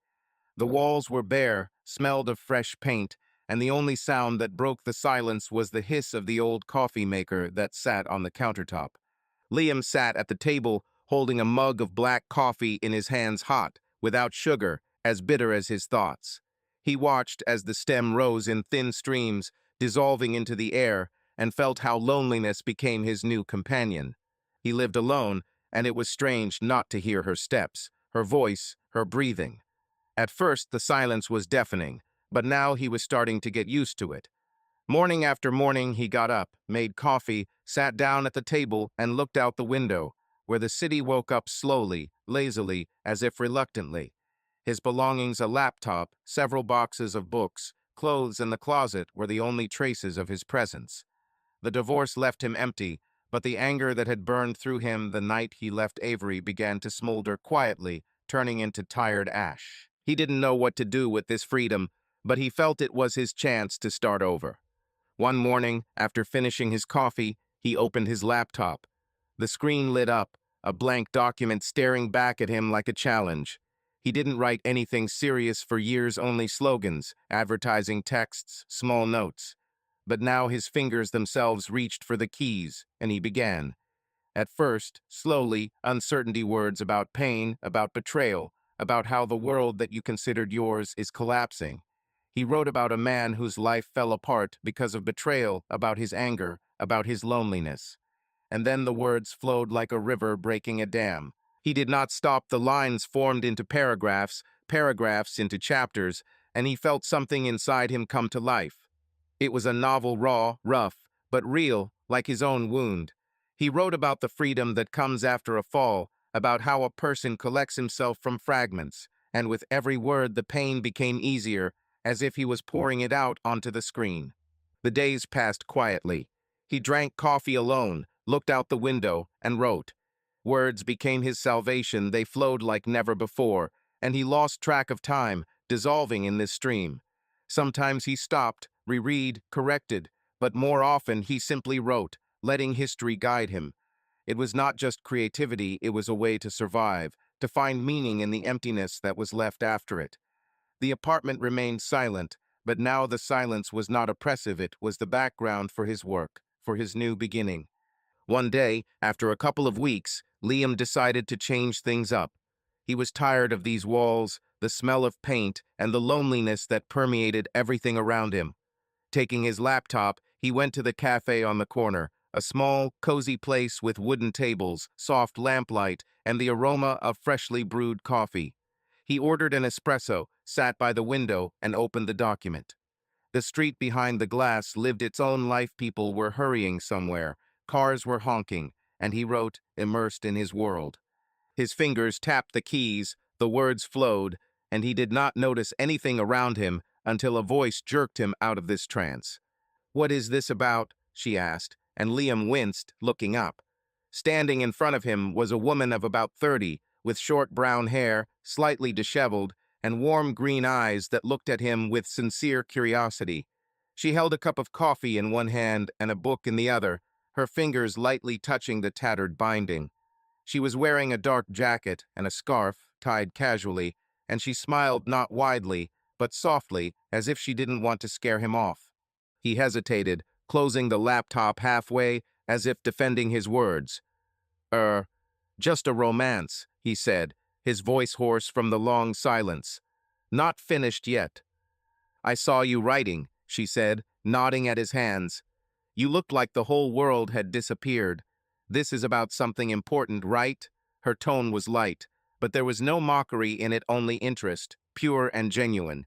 She placed the cup on the nearby table and looked at him, waiting for an answer. Liam shrugged, feeling his cheeks warm slightly. "About pain, probably," he said, surprised at his own frankness. "About betrayal, and about what happens after." He fell silent, expecting her to leave, but she didn't. "Sounds like something real," she said, her voice becoming quieter. "My name is Harper. Can I sit down?" She pointed to the chair opposite, and he nodded, not knowing why he agreed. She sat down, put the book on the table, 100 Years of Solitude by Marquez, tattered, with a bookmark in the middle, and looked at him. "I love books about real feelings, and you write as if this is not just fiction." "It's not fiction," he said, and his lips twitched into a faint smile. "At least not entirely." He didn't know why he was saying this, but her sincerity was captivating. There was no falsehood in her, which he hated so much in people after Avery. They started talking first about books. She told how she adores Marquez for his magic, and he admitted that he always wanted to write something as deep. Then the conversation turned to life. She turned out to be an editor at a small publishing house, loved coffee without sugar and old films, and he told how he gave up advertising for this novel. Her questions were simple but precise. "What inspires you? Why pain? How do you find words?" And he answered, amazed at how easily it came out. Her laugh, quiet, melodious, sounded as he joked about his old slogans, and for the first time in months, Liam felt the corners of his lips tug upward. He smiled, not forcedly, not out of politeness, but sincerely, and this feeling was strange, almost forgotten. They talked for another hour, the coffee got cold, and the street outside the window began to get dark. Harper looked at her watch, sighed, and said, "I have to go. But I'd like to read your novel when you're done." She stood up, leaving a business card on the table, a simple one with her name and number, and left, throwing him a soft smile over her shoulder. Liam looked after her, feeling something warm stir in his chest. He took the business card, ran his finger over the letters, and returned to his laptop. The words flowed again, but now there was a little more light in them. The light in Liam's apartment was soft, subdued, the lamp on his desk casting a warm circle on the wooden surface where his laptop and a stack of printed pages lay. He sat looking at the screen where the cursor blinked at the end of a paragraph and felt like the words that had flowed so easily the last weeks were stuck today like stones in his throat. The novel grew already more than 100 pages full of pain, betrayal, and the search for freedom, but he still did not know how to bring it to the end. The silence around him was familiar, but today it seemed too heavy, and he reached for a mug of coffee, already cold, when the doorbell rang. He winced, spilling a few drops on the table, and wiped them away with his sleeve before standing up. Harper stood in the doorway, her short brown hair slightly tousled by the wind, and in her hands she held a paper bag with the cafe's logo and his manuscript, the same one he gave her a week ago, with notes in pencil in the margins. Her green eyes sparkled, and she smiled, softly but with a hint of excitement. "Hello," she said, her voice as warm as lamplight. "I brought coffee and your story. Can I come in?" Liam nodded, stepping aside, and felt his heart speed up slightly. "Yes, of course," he said, his voice slightly hoarse from the long silence. She walked inside, her scarf slipping from her shoulder, and he closed the door, watching as she set the bag on the table and looked around his small apartment, bare walls, a lonely sofa, a stack of books in the corner. "Not chic, but his own," he added, trying to joke, and she laughed quietly, melodiously, like that day in the cafe. "I like it," she said, sitting down at the table and taking 2 cups of coffee out of the bag. "Simple and honest. Like your novel." She placed the manuscript in front of her, her fingers touching the pages, and Liam froze, feeling his stomach clench with anticipation. He sat down opposite, took the coffee, but didn't take a sip. He was too afraid to hear what she would say. "Did you read it?" he asked, his voice quieter than he intended, and he coughed to hide his nervousness. She nodded, her gaze becoming more serious, but it still had that sincerity that had captivated him then. "Yes," she said, opening the manuscript to the first page, where her neat handwriting had left a few notes. "Liam, this is strong, very strong. I couldn't put it down. You write as if every word is a piece of yourself." She looked at him, and he felt her words penetrate inside, warm and sharp at the same time. "But," he asked, expecting criticism, because there was always a but. He was used to it from years in advertising. Harper smiled, shaking her head. "Not but, and," she said, flipping through the pages. "Your pain is felt, it's real, but sometimes it presses too hard. The hero, he drowns in it, and the reader needs air. Here, for example." She pointed to the paragraph where he described a night full of anger and loneliness. "It's powerful, but if you add at least a little light, a memory, hope, something that pulls him forward, it will be even better. Let him fight not only with the past, but also for the future." Liam looked at her, his eyebrows raised, and he nodded slowly. Her words were precise, as if she saw his story deeper than he did. "You're right," he said, picking up a pen and making a note in the margin. "I was too carried away by the darkness. I forgot about the light." "Darkness is important," she said, her hand resting on the page and her fingers lightly touching it. "But the light makes it real. You can do it, Liam. You have a voice." She smiled, and he felt something inside him thaw, not completely, but enough to allow him to breathe a little easier. They talked for another hour. She leafed through the manuscript, showing places where emotions could be strengthened, where they could be cut, where to give the hero a break. Her advice was simple but precise. "There's more dialogue here. Let him talk. Make this scene shorter. It hits harder that way. Give him a goal, even a small one." Liam listened, took notes, argued sometimes he defended his lines, But she did not back down, and he liked that. Her faith in his words, in his story, was like the wind pushing him forward. As the coffee cooled and the pages were covered in notes, she leaned back in her chair and said, "You'll finish this, and it'll be amazing. I want to be the first to buy the book."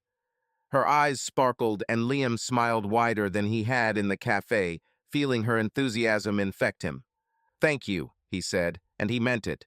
She stood up, about to leave, but he suddenly said, "Maybe tomorrow again? In a cafe? I'll rewrite a couple of chapters. I want your opinion."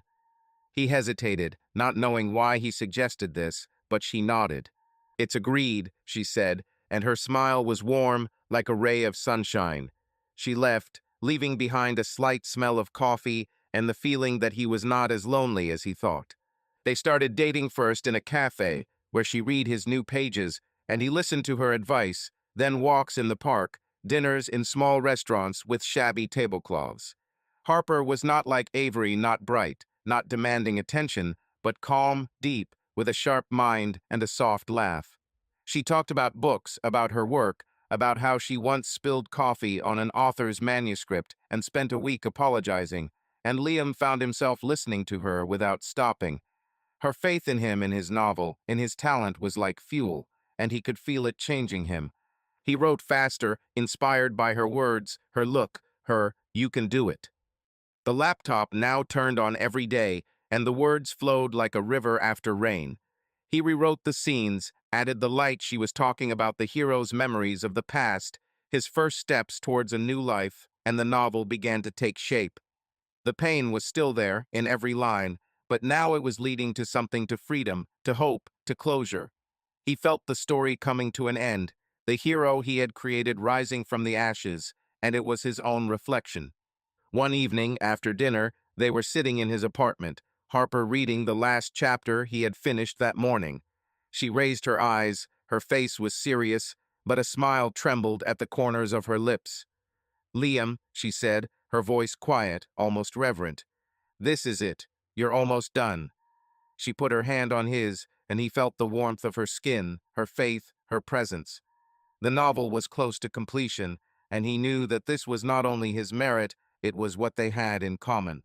The evening was falling over the city in a soft haze, and the lights in Liam's apartment were dim. Only the lamp on the table was on, casting a warm circle on a stack of papers and an open laptop. He sat looking at the screen, where the next chapter of his novel was ending. The words that had poured out of him for the last months were now forming the final lines. The silence around was comfortable, broken only by the occasional noise of cars outside the window and the slight hum of the refrigerator in the corner. His life became simpler, calmer. Loneliness no longer oppressed him. It became his ally, and working on the book gave him meaning. The coffee in the mug was cooling, and he was reaching for it when the doorbell rang, sharp, unexpected, like the cracking of ice under his feet. Liam frowned, put the mug back, and stood, his steps on the creaky floor slow, wary. He was not expecting guests. Harper had left an hour ago, saying that she had an urgent edit at the publishing house, and he had not invited friends for a long time. The door opened, and his heart froze for a moment before beating faster. Avery stood in the doorway. Her dark hair was pulled back into a messy bun, her face was drawn, and there were shadows under her eyes that he didn't remember. She was wearing a simple gray coat, but her hands nervously fiddled with the strap of her bag, and a mixture of anxiety and hope shone in her eyes, the same brown ones that he knew better than his reflection. "Liam," she said, her voice wavering, and she stepped forward without waiting for an invitation. He retreated mechanically, his hand still gripping the doorknob, and the cold air from the corridor rushed into the warm room. "Can I come in?" she asked, but had already walked inside, her heels clicking softly on the floor. "Why are you here?" he asked. His voice was smooth, cold as steel, but something inside him tightened, as if old wounds that he thought had healed suddenly began to bleed. He closed the door slowly, trying to buy time, and turned to her, crossing his arms over his chest. His face was a mask, no anger, no pain, no shadow of the weakness that she could notice. Avery stopped in the middle of the room, her gaze darting to the table, to the manuscript, to the laptop, to his new life. She swallowed, her fingers tightening on the bag, and said, "I heard about you. From Maddie. She said you were writing a novel, that it was almost ready, that you were successful." Her voice was quiet, but there was a trembling in it, as if every word was difficult for her. "I'm so happy for you, Liam. Really." "Thank you," he said, his tone dry, almost formal. He did not move from his place. His eyes looked at her without warmth, but inside his heart sank stronger, not from joy, but from the memories that she brought with her, like the wind brings the smell of rain. "But that doesn't answer the question. Why are you here?" She took a step closer, her eyes sparkled, and she raised her hands as if she wanted to touch him, but stopped. "I was wrong," she said, her voice breaking and tears beginning to pool in the corners of her eyes. "I was a fool, Liam. Then, with Kyle, it was a mistake. I thought I needed something else, something more, but I was wrong. I love you very much, and I can't forget you." Her words came out in a stream, fast, almost desperate, and she stepped even closer, her fingers now trembling. "I think about us all the time, about how happy we were. I want to go back. I want to fix everything." Liam looked at her, his face still as stone, but a storm raging inside him. Her words, "love, come back," were like an echo of the past, of what he buried under layers of pain and months of loneliness. His heart sank, painfully, familiarly, as if an old wound had opened, and he hated himself for it. He wanted to scream, to drive her out, but instead he stood there, cold and impenetrable, like a wall. "To correct?" he asked. His voice was quiet, but steel rang in it. "Do you think this can be fixed? You left Avery. You chose him, his gifts, his world. And now that he turned out to be a dummy, you come back to me?" He shook his head, his lips twitching in a bitter smile. "I'm not a backup option." She shuddered as if struck, her tears finally spilling out, leaving dark trails on her cheeks. "No, Liam, it's not like that," she exclaimed, her voice becoming louder, almost a scream. "It's not because of him. I realize that I love you, that I always loved you. Kyle. He was a mistake, a mirage. You are real. You have always been my home." She extended her hand. Her fingers touched his sleeve, but he retreated as if from fire. "Your house," he said. His voice was icy, but inside his chest was compressed so tightly that it was painful to breathe. He remembered her laugh in the bar, her excuses, her boxes of dresses, and this memory hit him like a hammer. "You destroyed this house, Avery. You left, and I was left to pick up the pieces. Now I have a different life, and there is no room for your mistakes in it." His words were sharp, like a knife, but each of them cost him effort. He felt his heart beating, how old feelings were trying to break through the cold that he had built around himself. "Liam, please," she whispered, her voice breaking, and she buried her face in her hands, her shoulders shaking with sobs. "I know I hurt you. I hate myself for it. But I can't live without you. Give me a chance. We can start again." He looked at her tears, at her trembling hands, at her eyes full of pain, and something inside him screamed, begging to believe her, forgive her, hug her like before. His heart sank, painfully, sadly, but he clenched his fists, his nails dug into his palms, and he forced himself to remain cold. "No," he said, his voice as hard as granite. "You made your choice. Live with it." He turned to the door, opened it, and looked at her. His gaze was empty, but inside he felt like everything was falling apart again. "Leave." Avery froze, her sobs subsided, and she looked at him as if she didn't believe him. "Liam." She started, but he cut her off.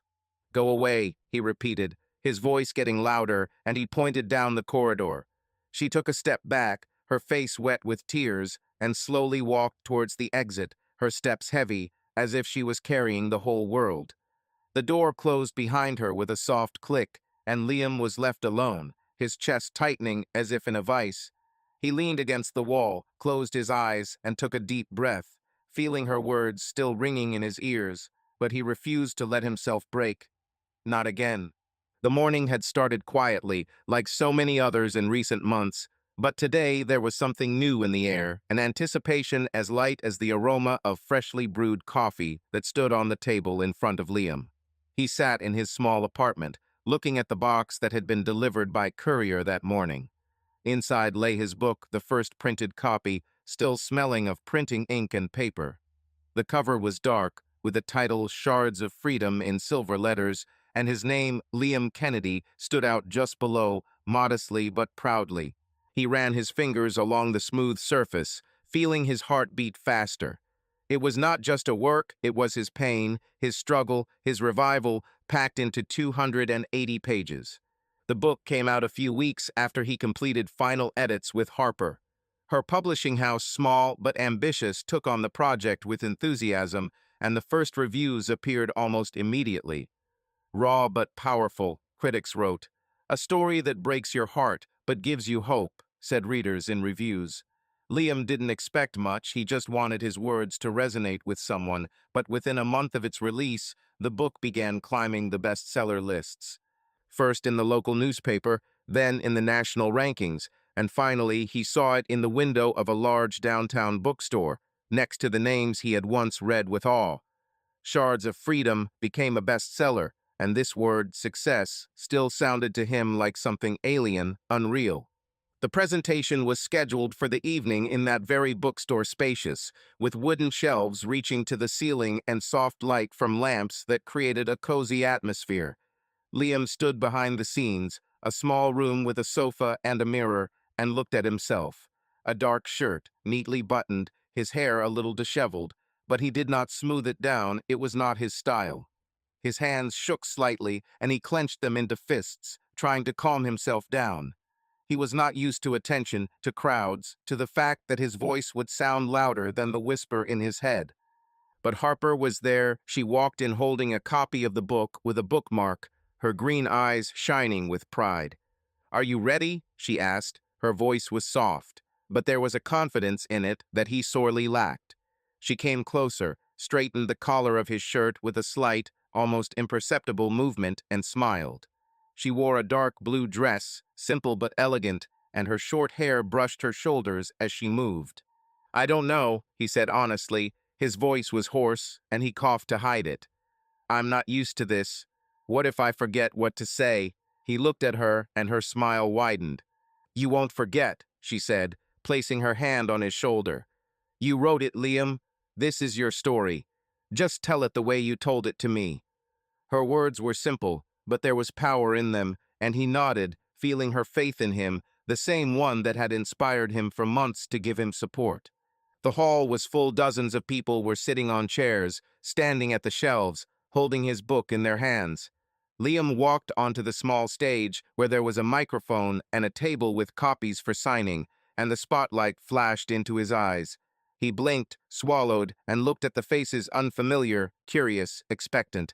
Harper stood in the front row, her arms crossed, but her gaze was warm, supportive, and focused on her like a beacon. "Good evening," he began, his voice trembling slightly, but he continued. "I'm Liam Kennedy, and this is my book." He raised Shards of Freedom, and the audience applauded not loudly, but sincerely. "I didn't think it would turn out the way it did. It's a story about pain, how it breaks you, but also how you can get back up. I wrote it for myself to get through a lot, and if it touched you, then I did something right." His words were simple, not rehearsed, but they came from the heart, and he saw people nodding, someone in the back row wiping his eyes. He talked for another 10 minutes about how he started, about what inspired him, about the freedom that comes after a fall. Harper looked at him, her lips slightly curved in a smile, and he felt her pride, not loud, not ostentatious, but quiet, deep. When he finished, the audience applauded again, and people began to come up asking questions, asking for autographs. He signed books, his hand trembling a little, but he smiled. For the first time in a long time. It was easy. Avery never showed up again. After that night when she stood in his apartment, tears streaming down her face, and he kicked her out, she disappeared from his life. He heard from Maddie that she had gone somewhere, maybe to her parents, maybe just away from the city, but her calls stopped. Her voice no longer sounded in his messages. Her absence was like silence after a storm, at first strange, then familiar. He didn't look for her, didn't think about her as often as before, and her shadow that once hung over him dissolved in the light of his new path. The presentation ended late. People had left, the store was empty, and Liam was standing at the table, gathering his things, when Harper approached him. She held his book, pressing it to her chest, and her eyes sparkled. "You were amazing," she said, her voice quiet but full of warmth. "I knew you could do it. I'm so proud of you, Liam." He looked at her, feeling her words sink in, soft and real. "This wouldn't have happened without you," he said, and it was true. She smiled, stepped closer, and he hugged her without thinking, just feeling how her warmth drove away the remnants of the cold that had lived in him for too long. The book became a bestseller, but this moment her pride, her presence was more important to him than any ratings. The champagne fizzed out of the bottle with a slight pop, and Liam laughed as the foam spilled onto his hand. He stood in the center of his apartment, no longer the small one with bare walls, but a new, spacious one with large windows and shelves filled with books. Harper grabbed the glass, placed it under the stream, and her laughter ringing, infectious, filled the room, mixing with his own. On the table lay a fresh copy of his second book, Shadows in the Light, with a dark blue cover and his name, now familiar to many. The release of this book was not just an event, it was a triumph, another step on the path that he himself had built, and today they celebrated it together. "You could be more careful, you know," Harper said, her green eyes sparkling as she wiped drops of champagne from her hand with a napkin. She stood nearby, in a light sea-green dress, her short hair lightly touching her neck, and she looked happy, not just content, but truly alive. Liam smiled, handed her a full glass, and took his own, feeling the bubbles tickle his fingers. "Where is the fun if everything is neat?" He answered with a wink and clinked glasses with her. The glass clinked, and they took a sip, looking at each other over the rim of their glasses. The champagne was cold, with a slight acidity, and it was perfect for this moment, light, joyful, full of life. He placed the glass on the table next to the book and ran his hand over the cover, feeling its smoothness. Shadows in the Light, a story about forgiveness, about how a person learns to let go of the past, was different from Shards of Freedom. She was softer, lighter, and he knew it was because of her, Harper, who stood in front of him, laughing at his awkwardness. "You're doing it again," she said, setting down her glass and crossing her arms in mock reproach. "You look at the book as if you don't believe that it's real." "Maybe I don't believe it," he said, his voice becoming quieter, but there was a smile in it. "The first could still be an accident, but the second, this already means something." He looked at her, and her face softened as she stepped closer, placing her hand on his chest. "It means you're talented," she said, her tone firm but warm, "and that you didn't stop. I told you that you could." She stood on tiptoe and kissed him, briefly but tenderly, and he felt the warmth of her lips spreading over him like champagne down his throat.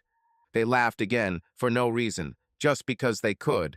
The apartment was decorated modestly, a few candles on the shelves, a vase of flowers that Harper had brought in the morning, and a stack of letters from readers that he had not yet had time to sort out.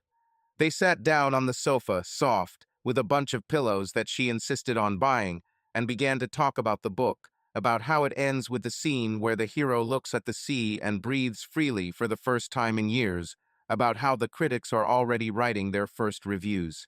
But soon the conversation turned to something else: plans, the future, what they both wanted. "You know, I was thinking," Harper said, leaning back and looking at him with a slight, sly smile. "Your book is out, my work for the next month is finished. Maybe we should go somewhere, celebrate properly." Liam raised his eyebrows, his lips curling into a smile. "Leave? Where?" he asked, although the idea had already lit up in him like a spark. "Well, I don't know," she said, shrugging her shoulders, but her eyes sparkled with excitement. "Italy. Imagine, a small village, wine, pasta, no deadlines. Or Greece, sea, sun, white houses. We could take a vacation, just be together." She leaned towards him. Her voice became quieter, almost a whisper. "You deserve it, Liam. We deserve it." He looked at her, feeling her enthusiasm infect him, and nodded. "Italy sounds good," he said, his smile widening. "Maybe Tuscany, vineyards, old cities. I could write there, and you could read." He imagined it, the two of them sitting on the terrace overlooking the hills, with a glass of wine and an open book, and it was so real, so close, that he laughed. "Just don't take the laptop," she said, poking him in the chest. "This is a vacation, not work. Although, I would allow one chapter." She winked, and they laughed again, their voices mingling, filling the room with a warmth that wasn't there before. They planned, further argued, laughed, came up with routes. "Florence to see art," she suggested. "And Siena, it's quiet there," he added. They talked about food, about how they would walk along the narrow streets, about how they would return with lots of photographs and stories. This wasn't just a journey, it was a promise, the beginning of something new, and Liam felt his chest fill with a lightness he hadn't known before. Later, when the champagne had run out and the candles had burned down halfway, they sat huddled close to each other and looked out the window where the city shone with lights. Liam held her hand, intertwining their fingers, and suddenly understood clearer than ever. Avery's betrayal had given him pain, broken his life into pieces, but it was that pain that brought him here. She was the catalyst, the impetus that made him write, search, grow. And Harper, she was happy, the light that illuminated these fragments and helped to collect them into something more. The past was gone. Avery, her tears, her voice no longer rang in his head. It disappeared like a shadow at noon, and ahead there was only the future, his, theirs, full of laughter, plans, and freedom. "What are you thinking about?" Harper asked, her voice sleepy but curious, and she looked at him, resting her head on his shoulder.